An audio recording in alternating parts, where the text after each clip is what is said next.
ያስፈልጋል ሀገር እንኳን ሰርጎ ለብሶ ለመጨፈር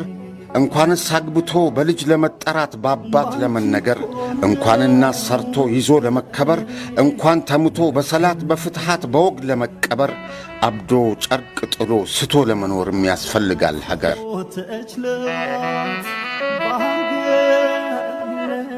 እናት አባት ቢሞት ባገር ይለቀሳል እህት ወንድም ቢሞት ባገር ይለቀሳል ሀገር የሞተ እንደው ወዴት ይደረሳል ሀገር ጥላና ከለላ ናት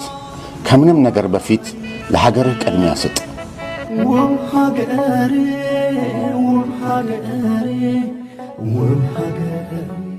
እፎይ በመባል ራሱን የሚጠራ ቲክቶከር ሰሞኑን በእስልምና እምነት ተከታዮችና በነብዩ መሐመድ ጉዳይ ላይ የተናገረውን የኢትዮጵያ እስልምና ጉዳዮች ጠቅላይ ምክር ቤት በሃይማኖታችን ላይ ተሳልቋል እንደዚህም ሃይማኖታችንን አዋርዷል ተሳድቧል በሚል ለአዲስ አበባ ፖሊስ ክስ መመስረቷን የዘሀበሻ ምንጮች ገልጸዋል። ይህን ተከትሎ የተለያዩ ማስረጃዎችን ለአዲስ አበባ ፖሊስ እንደቀረበለት ሰምተናል። ፖሊስም ይህንን ማስረጃዎች ከኢትዮጵያ እስልምና ጉዳዮች ጠቅላይ ምክር ቤት ከተረከበ በኋላ በአሁን ሰዓት ላይ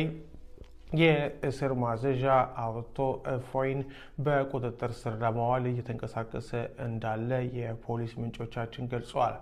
የፖሊስ ምንጮቻችን እንደገለጹት በዚህ ክስ ላይ እፎይ ብቻ ሳይሆን ሌሎችም ሰዎች እንደተካተቱበትና